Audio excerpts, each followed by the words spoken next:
We'll take a look at some sample workflows in the current version of Luminar AI, and then when we're done, see what Topaz Denoise AI can do to clean up the images.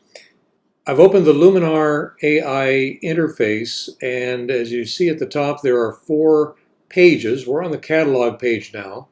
There are also templates, edit, and export. We're on the catalog page. I've previously searched for files with VPC for Victory Photo Club in the name, and these 4 came up. I've selected this image. Down here we see the metadata.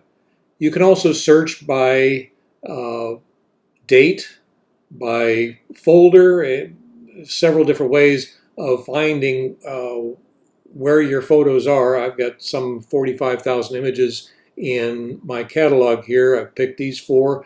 We'll start with this one. And if you're in a hurry or you just don't want to be bothered with all that messy photo editing stuff, well, you can pick templates. And templates in Luminar AI are basically presets that come with the software, and they come in several different collections based on the type of image that's involved, and you can buy more of them on the internet. You can create your own and save them. But for this image, well, we'll look at the scenery collection, and we'll try clear and sharp first and see what that does. And for this, I have one rule, and that's the Potter-Stewart rule. I know it when I see it, and this is it. That looks pretty good. Let's try Fast Fix. Boom, I love it. Export, save to disk. We'll save it to desktop. Long edge, 1920 pixels, which is the resolution of my screen. Save it as a JPEG, save, and we're done. And we'll go back to the catalog page. This image, we won't use templates on this one. We'll just go straight to the manual edit page. This photograph is Beale Street in Memphis, Tennessee. I was there a couple of months ago, and the only time I could get out to photograph Beale Street was at the worst possible time. It was a Sunday morning at 9 o'clock, and if ever a street could look like it had a hangover, it would be Beale Street Sunday morning at 9 o'clock. B.B. King's Jazz Club is just off to the right, off the side of this frame, but the street was dead. There was nobody out. You had the trash cans along the curb, and at 9 o'clock in the morning, it's backlit. There's just no interest there at all. So let's see what we can do to put some life back into this picture. On the edit page, you have the tools list, and they are arranged in 4 categories: Essentials, Creative, Portrait, and Professional. And if you want, you can use this just like a checklist and go straight from top to bottom, although there are some instances, for example, with this image, and I'll get to those in a minute, where I want to take things a little bit out of order. But each of these tools can be used either globally, or they can be masked in selectively to parts of the image. So let's start editing this image, and because this is a raw image, you see that the verticals are distorted. So I can't start at the top. I want to start way down here in Professional with Optics. I'm going to click the Auto Distortion Corrections and remove Chromatic Aberrations, and it takes a couple of seconds for that to take effect. There it is. Then, rather than going back to the top, I'm going to go next to the top to Composition. And I'm going to straighten the center of the image, like so, but my verticals on the edge of the screen are still not vertical. And I can use a slider to straighten the verticals manually, or I can just click this right here and give it a second or two. and the verticals are straight. And I'm ready to crop the picture the way that I want it. And something like that. That'll do. Okay, and hit the Enter key, and it's done. Now the next thing that I want to do in this instance, again, is out of order. I want to replace the sky in this image. So I'll come down here to Creative and Sky. And when you open the Sky Selection tab, this dialog opens with thumbnails of all of the skies in the selected folder. And you can just visually pick whichever one you want. Let's try this one. And give it a second. And you'll notice when the sky loads, it also relights the entire scene to be consistent with the sky. Even though the picture was taken at 9 o'clock in the morning, it's kind of a sunset-y kind of sky, so the image is relit to accommodate that. And if you go back to the beginning, you see what relight has been done here. Okay, so we've got our sky, and we're ready now to go back to the top of the list, and we'll go to Accent AI, which is kind of a one slider fixes all. It fixes shadows, it fixes saturation, it fixes contrast. If I move it all the way over to the right, you can see what it does there. A little bit too much, so I'm going to bring it back to about there. That looks pretty good. The Sky Enhancer does kind of the same thing for the sky. It kind of works as a polarizing filter. If I go it all the way, take that all the way to the right, you see how it darkens the sky there. That's too much. I'll just give a hint of it right there. We'll go down to light.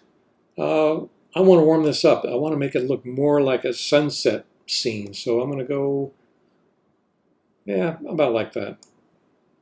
Give it a little bit of red tint, some smart contrast, and bring up the shadows. Some more, about like that. Now that backlit other side of the street doesn't look so backlit. We're going to work some more on it, but so far it's looking pretty good. Next, structure, one of my favorite tools, and what this does is give texture.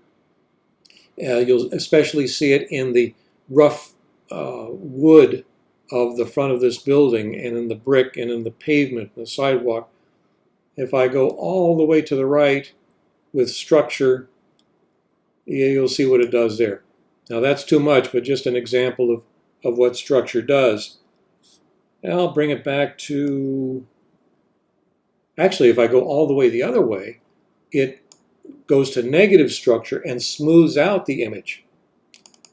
But that's neutral, and I'll go about halfway to give this some texture so you can see the weathered wood. In here you can see some of the cobblestones in the pavement.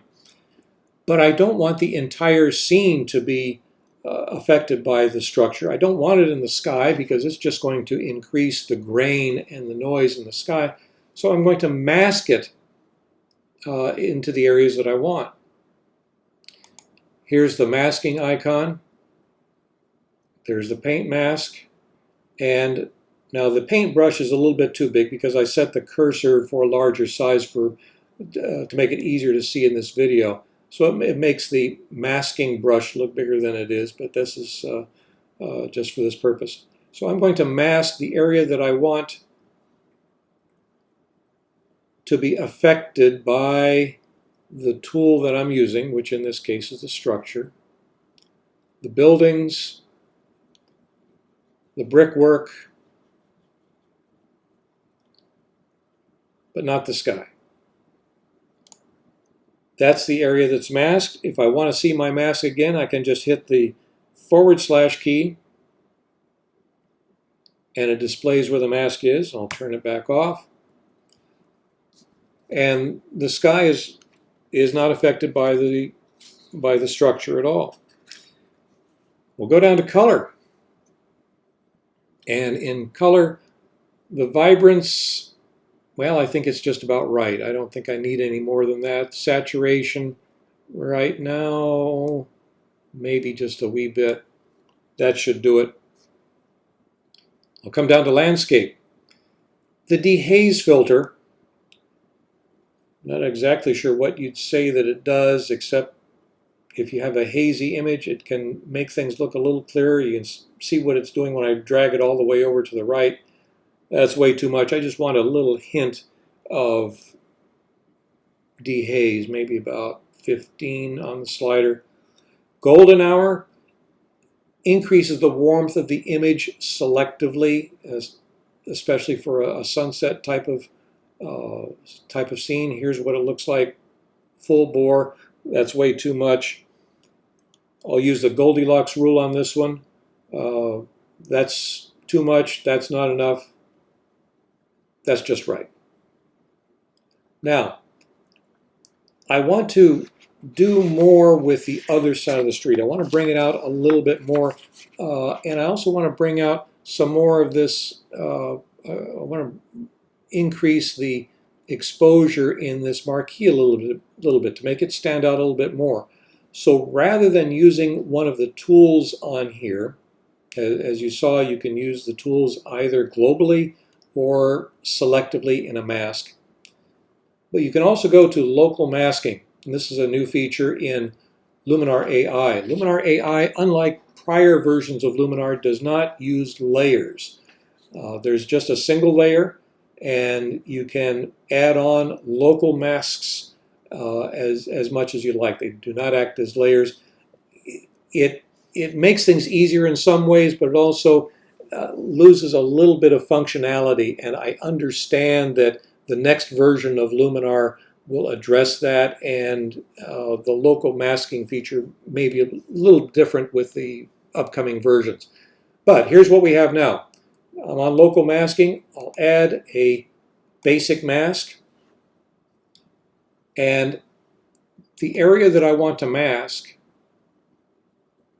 are the buildings on the other side of the street. And one of my gripes about Luminar is sometimes it takes a while for it to respond to what I'm doing. But there it's finally coming in. I'm not doing this very precisely, as this is just for the video.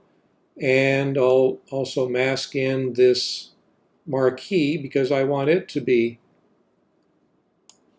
affected by what I'm doing too. So the area that I have masked, I am now going to increase the exposure. And when I bring that up and wait for it to respond, you'll see what it does. Yep, way too much. So I'm just going to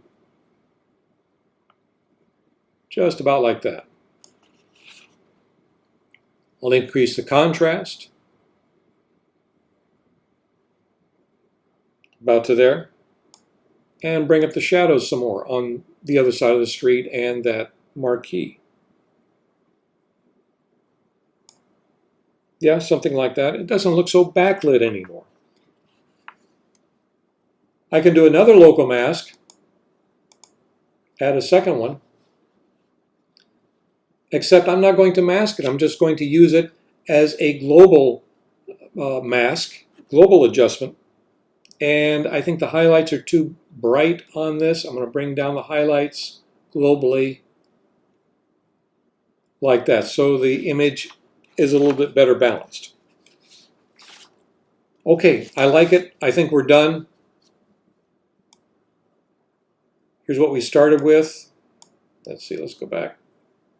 There we go. Go back to there. That's what we started with. This is what we have now.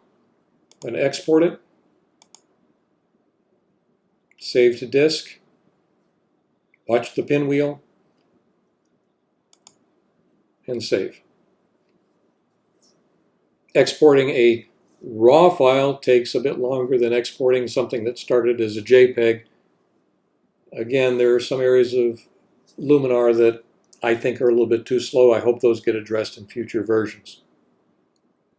We'll pick an image, another problem image, and it's the Sydney Opera House in the pre-dawn hours with a handheld camera, and in the low light you can see here in the metadata it was ISO 1600, and if we bring that up on the edit page and zoom in on it, there is a lot of noise and a lot of grain in this image, in the sky and in the detail of the roof of the beautiful Sydney Opera House. So let's see what we can do with that with not only Luminar but also Topaz Denoise AI in post-editing. And we'll go back to the tools here, and we'll start from the top and work down. Accent AI about to there, and that alone makes for a nice image. Sky enhancer, even though it's a pre-dawn sky, it does give it a little more contrast in the sky, so we'll put it about there. Composition, and I need to make sure it is straight because I have yet to learn how to hold a camera straight. And we'll go to a 16:9 ratio. Crop it down some. There we go. We'll save that. In the light tab, we'll add some contrast. Bring down the highlights some.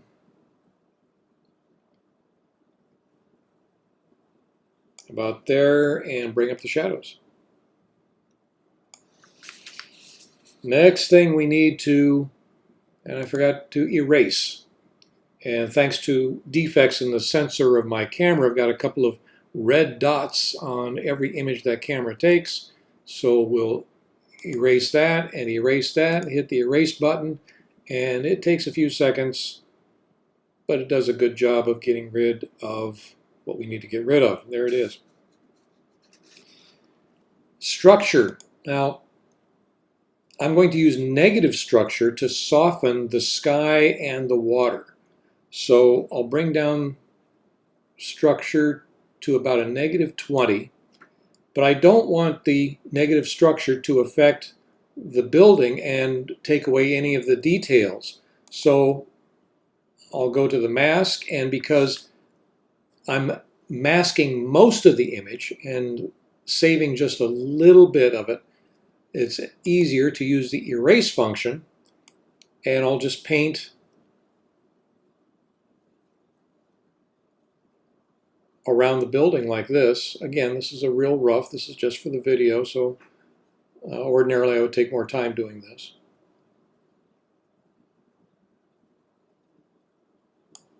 Okay, close enough.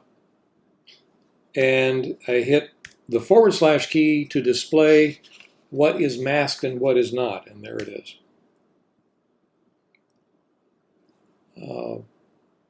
Down at landscape, golden hour, and this is a pre-dawn shot, so we'll use golden hour to bring that up about to there. Now, it helps the entire image, although it made the orange lights a little bit too bright, so I may want to come back to the color tab, go to the HSL tab, and luminance, and bring down the orange, just the orange, about like so, a little bit better balanced. Okay, that's about all we need to do with Luminar. We'll go ahead and export. Now, Luminar has a denoise tab, and it has a sharpen feature, but I'm not going to use them because, in my opinion, I get better results from ignoring them in Luminar and addressing those issues with Topaz Denoise AI later on. So I'm not going to use denoise at all. We'll just go ahead and export the image as it is. Hit save. It's exporting. And there we are. And by the way, here's a before and after showing what Luminar did for us in this image. We started with this, and with Luminar we came to this. Now we'll go back to the catalog page. And for this one, we'll look at a portrait. And this happens to be my beautiful granddaughter. And I want to show some of the features that Luminar has specifically regarding people pictures, portraits. So this is a raw file. So I'm going to start with the optics again. Hit those, let it take effect, and then come up to composition. And Luminar has a composition AI tab. If you don't want to mess with composition yourself, just hit that, and it will pick a composition that it thinks is good for your picture. And you notice it also straightened the vertical automatically without my even having to touch it. Well, that's great, except I think I want to go with a 1:1 format with this particular picture and crop it down a wee bit more. So we'll start there. And then we'll go accent. We'll go about halfway. And light. Temperature's about right. Tint's about right. We'll bring down the blacks a little bit. Again, so it helps the contrast without blowing out the highlights. And go to details. I'm going to tweak the large details to about 10 on the slider. And I want to use a vignette on this one. And I can just bring that down like so. There's my vignette. And maybe make the size of it a little bit smaller. Go down like that. I don't want to go that far. Yeah, about like that. Now in creative, I want to use the mystical slider. And the mystical slider softens the image. And I'm going to go all the way. It's kind of an Orton effect. This is all the way. It softens the image without losing a lot of detail. It can be overdone, so I'm just going to go not quite halfway. Just gives a little bit of softness to the image. And I'll bring up the shadows. Well, they're about right. Now we get into the portrait mode, and they have some interesting features here. We'll go face first, face light. If I bring up the face light, you see what that does. Find a happy medium right about there. You can slim the face, and with this 8-year-old girl, by slimming her face, it makes her look a little bit more mature. Just doing it to demonstrate what this software can do. And if I turn off this tool and wait for it to respond. Okay, we went from there, before, to there, after. Face is lighter, the face is a little bit slimmer. The next tab is eyes. The iris visibility is fine as it is. This young lady, when she has her picture taken, she likes to squint while she's grinning. So we're going to enlarge the eyes a little bit. Again, if I'm going to take it all the way over, that's way too much. So about halfway there. Eye whitening. About there. Eye enhancer. If I move it all the way to the right, you see it puts a little more reflection in her eyes, but we only need about half as much of that. There is a dark circles removal, which would work great for pictures of me She doesn't need it as much, but I'll just show you what it does. See how under the eyes it just paints out the darkness. So maybe leave it right about there. And improve eyebrows. If I do it all the way over, they're very dark. We don't need that much. Maybe about so. Scrolling down to mouth, lips redness, lips darkening, teeth whitening. You can overdo anything, and that's about right. Coming down to the skin tab, if I do it all the way over, you see what it does here.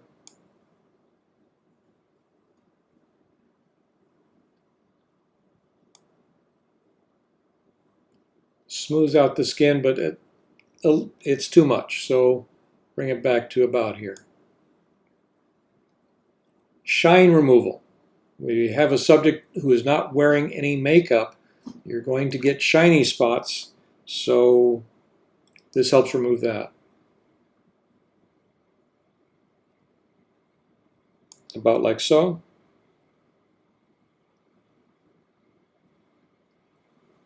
Go back to where we started.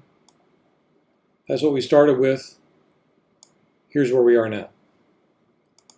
High key. For portrait photography, this can look really good. It also can be overdone, so I'm just going to put a little bit on there like so. The other sliders are about where they're supposed to be. Advanced settings, there's a little bit of glow, a little bit of contrast, and a little bit of saturation. So there we are, going from this to this, and we'll export it.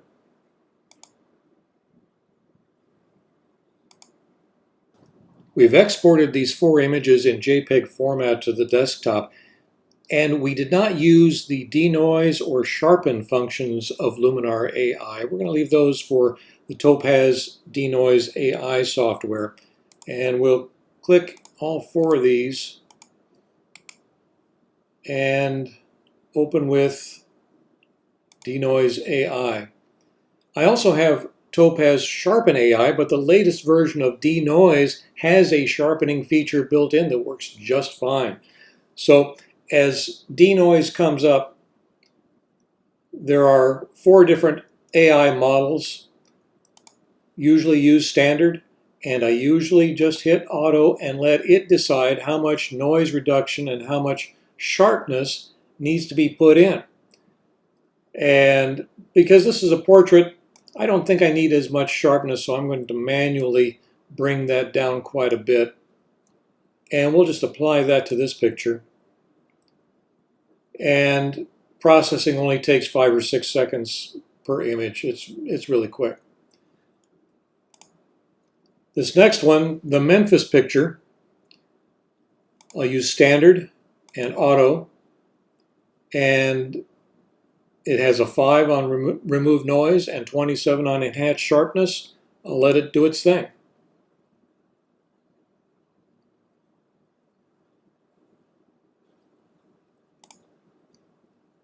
The next image, this one, again, standard, auto, and apply. And if you're processing multiple photographs with the same settings, you can batch edit them at the same time and do it with fewer clicks. Finally, this one, this is our problem child, and it was a very, very noisy image to start with. And I'm going to let the preview load, and you can see what it does. It cleans it up very nicely, and I have it on the severe noise setting.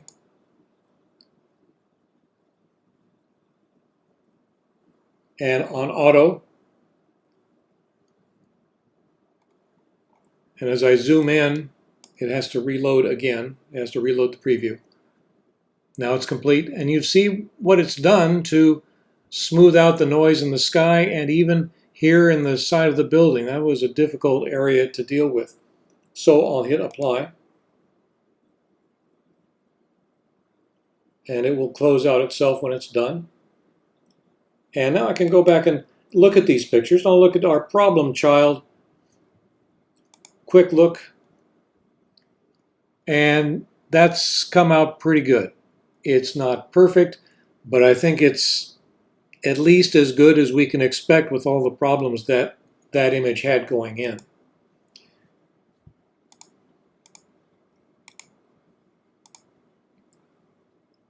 This one comes out pretty good, comes out nice and smooth. It's crisp, it's clear, no noise. I'm happy with it. So there you are, Luminar AI with a little help from Topaz Denoise AI, and there's the sample workflow. Thanks very much.